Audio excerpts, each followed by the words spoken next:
Welcome back. So, Hello. yeah, so I was supposed to send a picture of myself and a picture of my avatar, like this, Mm-hmm. to the AI and try to make myself, but it ended up kind of weird. So, you see, the first try, the AI only made my face into a squirrel. The second try, pretty much the same. The third try, pretty much the same. The fourth try, pretty much the same, but I have lost a sleeve. So I would try to do that by like describing myself without Okay, sending them a perfect. picture so that they won't make a half human, half squirrel human, Mm-hmm. because that's just kind of freaky. That would be perfect for Halloween. Exactly. At least something good. You always see something good in these kinds of situations. You're very optimistic. I like that. Oh, thank you so much. Very important. It's cold outside. Thank you. Yes. Yes, so I agree with you. Actually, when I want to generate a picture, it's either by typing like direct instructions to any AI in hopes that they will do what I need. They sometimes miss, sometimes they are correct. Last thing I generated was like a Christmas apartment. I wanted to see my apartment, how it would look decorated, like completely decorated. Let me try to find the. I have them somewhere here. Just a moment. So I gave clear directions to this AI, and I will show you a few examples of like a good generating, but not very to my instructions. So I can't really say it was to a T, but I understand you completely when you want to do the generating thing by describing. If I understood you correctly, that's what you would like to do. Yeah. Okay, and you should. Sometimes, as you noticed, AI is not yet at that stage where it can do justice to pictures that we send. It does not really look good very often. Yeah, it doesn't really. Okay, so yeah, exactly. This is what I did. So I tried to kind of imagine my apartment, of course, with the cat and guitars, and I just wanted to see it decorated. So let's see, what do we think about this?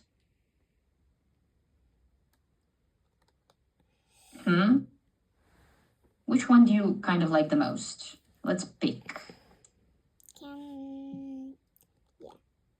I think I like this one the most, and this one the second, and that one the third.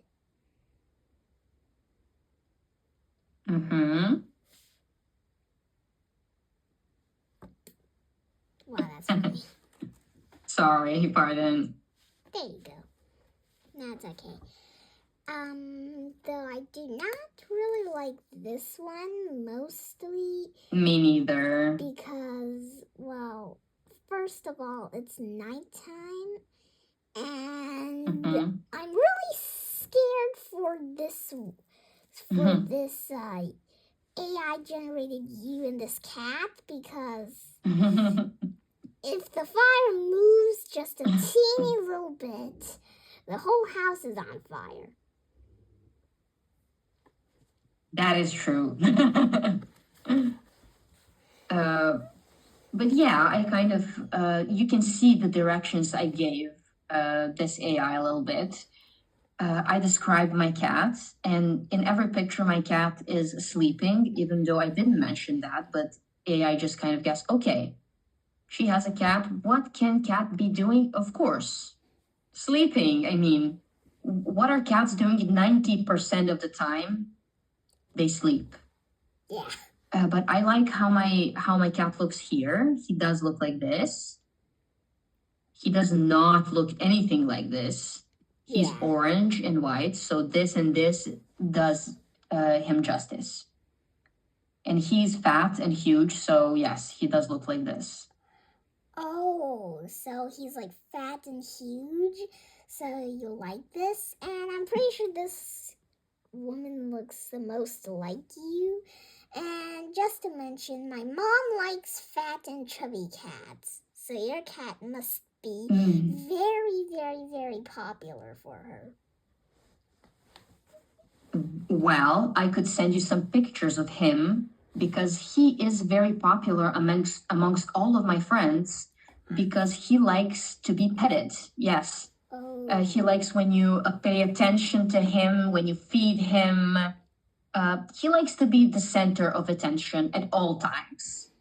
Yeah. Yeah. Moji's probably gonna have a bad time because in that case he would get seriously hurt because he likes to be the most beloved. So if the cat comes in my house and I pet him, then Moji is probably not showing any mercy. Yes.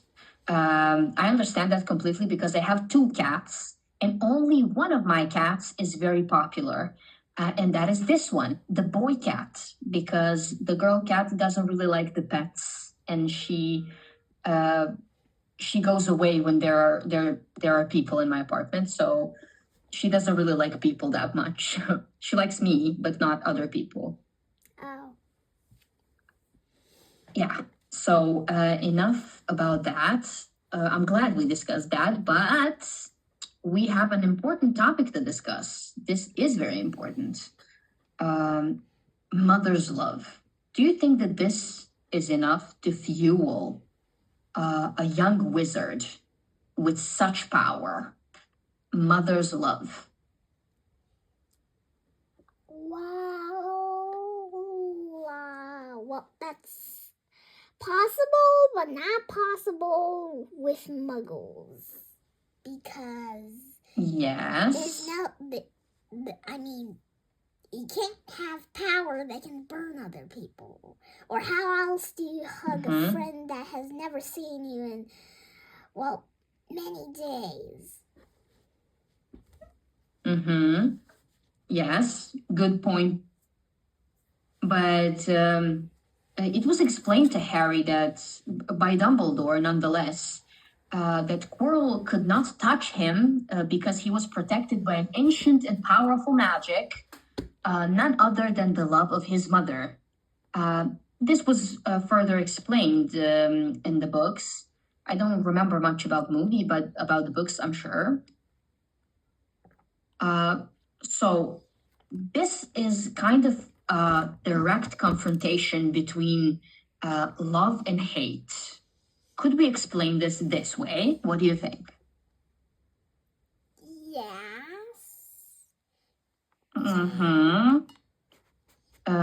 Is this an obvious contrast? What do you think?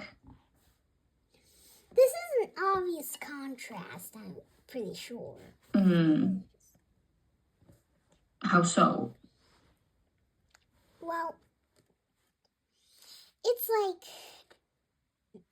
like very obvious that you can compare those two things, and I just think the sound of that makes you sound like very you're very wise. True. Briefly wanted to mention that here we have like a direct confrontation. Harry's love from his mom, and everything that is opposite is Quirrell, a being filled with hatred and greed, plus Voldemort, he who shall not be named, or you know who. Okay. So sharing a body with Voldemort. So they couldn't comprehend this power, and they were destroyed by the direct contact with it. What is this telling us about love? This tells us that love is a powerful energy that matters more than anything else. Even when you get 0 on a test score. Yes, especially then,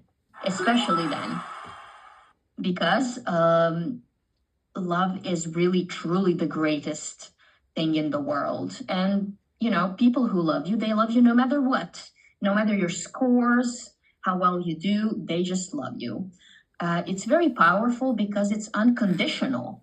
It doesn't seek anything in return, does it? I'm not sure, but I don't think it seeks anything for return, to be honest. It doesn't. Very good. It does not. Oh, little baby Harry. Wait.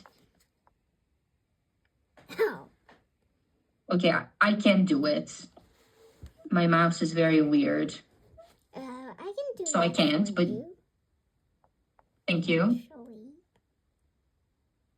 he will be yes. having purple glasses. Aw, cute.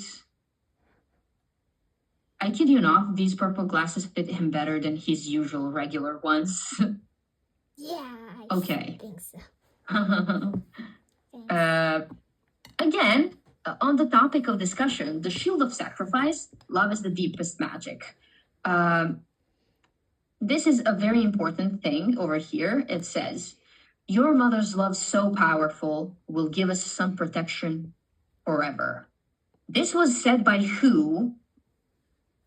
Dumbledore. Exactly. So he revealed this. This was kind of unbeknownst to Harry. Harry wasn't aware of this.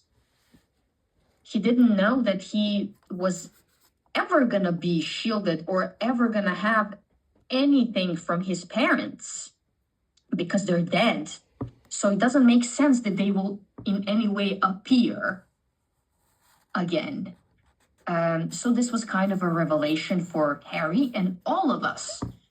Do you remember the first time that this was revealed?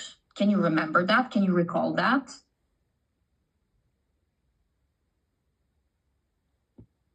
Yeah, I can recall that, I think.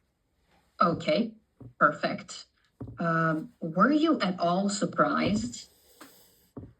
I am surprised, but I'm not sure if that's what you want me to look for. So I think you mean the first time she showed powerful love.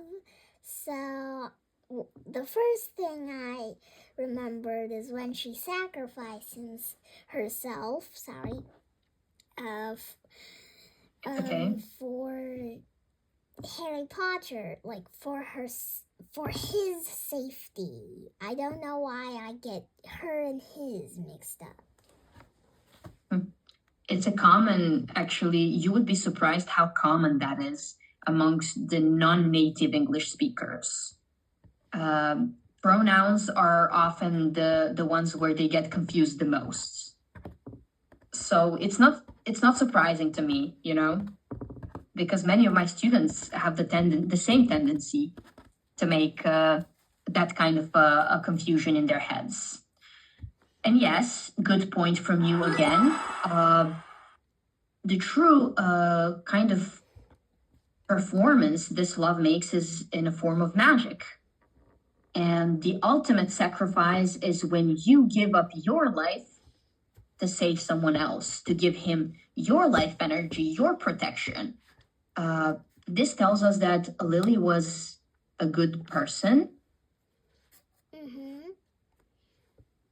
Is that so? I think that's Yeah, I think that's so, but like it's more of a more like sadder so because like it's like it's not very comfortable when you see someone die, but if it's like for your own Yes. child, that would be like really really heartwarming. I mean warming, I mean Yes. like making your heart just literally melt. Yes. Good answer. So I want to point out that this happened. So she sacrificed her life for Harry when? When did this happen? This happened when Voldemort came in and be like, I will turn you into my snack, and then he kills everyone except for Harry. Because he was protected by what? He was protected by his mother's love. Yeah. And because Voldemort is so full of hate, the only thing that could beat him was Love. exactly. And I want to point out a detail here. I don't know if you know, but look at these. What are those? Those are the flowers from Rapunzel. And how do we call these flowers? Lilies. Yes, it's a very nice touch. I love it. So now that we know that how to counter attack to hate, we know that the only way you can do that is with love, because that was the only thing Voldemort is not capable of having. He could have everything else but that. Again, this cursed picture, but we have to look at it. We have no choice. The man with two faces. The man with square I don't think it faces. was. Yes, the man with circular faces. Gosh. So this reveal happens. Harry reaches the final chamber to find not Snape that he was looking for. We explained this, but the stuttering Professor Quirrell, who calmly admits to being the true threat. We discussed this, so I will not keep your mind much on this. But this I do want to discuss with you. Voldemort's return. So how does this play out? Do you remember? How does Voldemort appear for the first time after such a long time? He appears in his head. He appears in Quirrell. That sounds a little bit like Squirrel's head. Yes. That is correct. And again, talking about the mirror test, the Sorcerer's Stone appears in Harry's pocket because this beautiful mirror knows that that is what he truly desires. He wants the stone. But the important thing, Harry did not want the stone for himself, did he? No, he wanted the stone to, well, kind of like protect it, not for himself, like, not like Quirrell, he just wants to get the stone and then probably make Voldemort swallow it, which would be very, very consequently bad for Quirrell's brain. Yes. And again, this shows us a contrast between selfish and the opposite is what? Selfless. Yes. We have the clash of the two again. Very good. Okay. Now that we kind of talked a little bit about all of that, we have a masterfully crafted climax. which I agree with this. First book is one of my favorite ones. It's the introduction to this world. And if you look at the very beginning of the first book, at the very end, we see Harry in such an opposite position from the beginning and from the end. Do you think that he changed a lot Well, over the yeah. course of the book?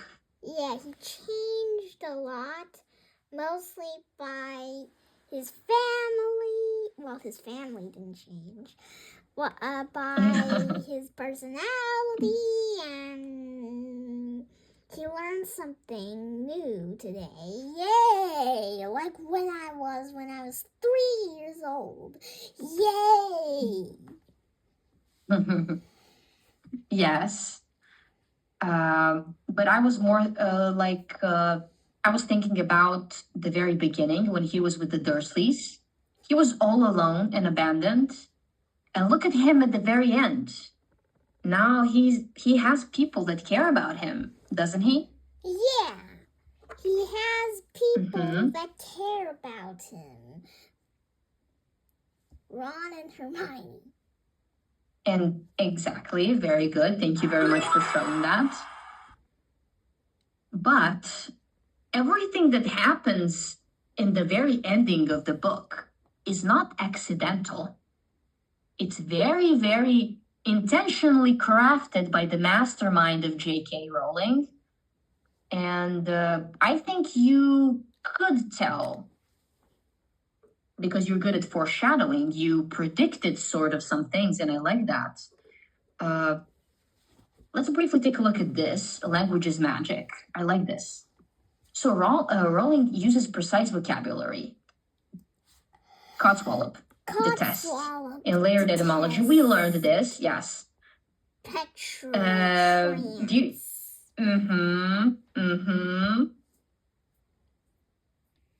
But she uses these words to build character.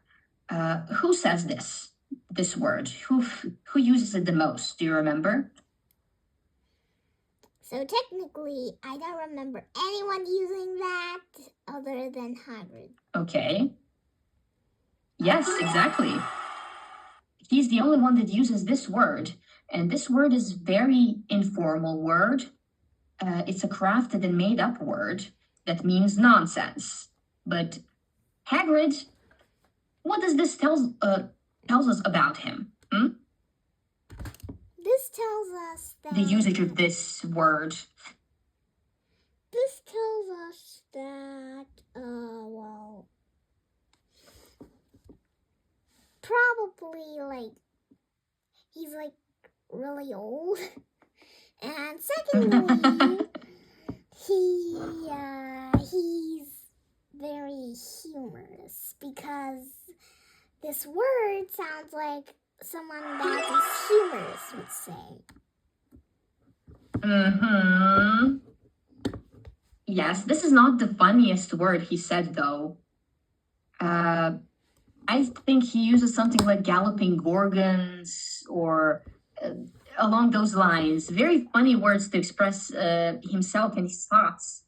And this speaks to his character. He's very open and he's very loved because of his openness. So in the end, the story resolution hinges not on a complex spell, Ivanka, but on the simple, profound magic of mother's love. And this is very important.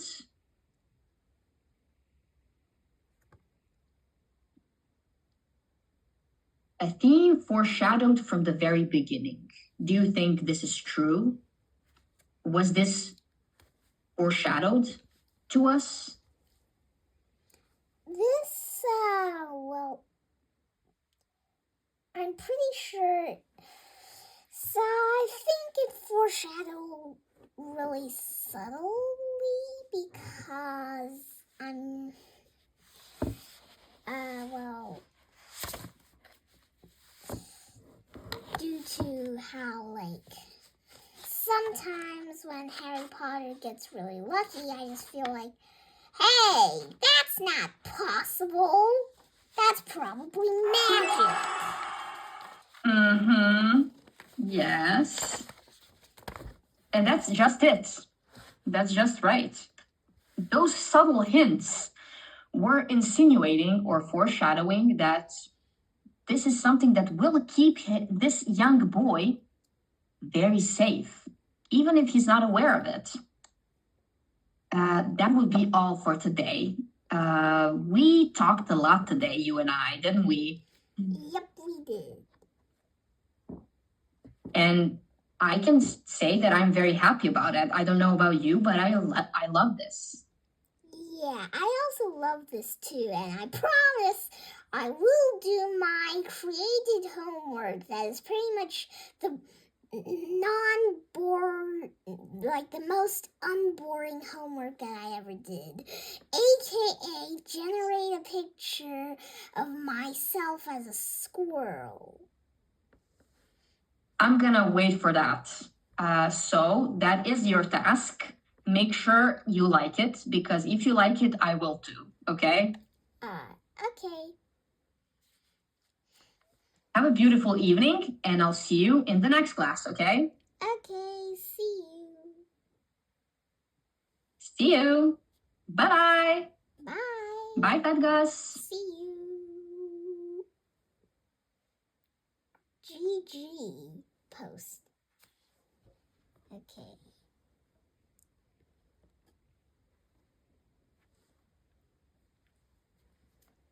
Generate a picture of a girl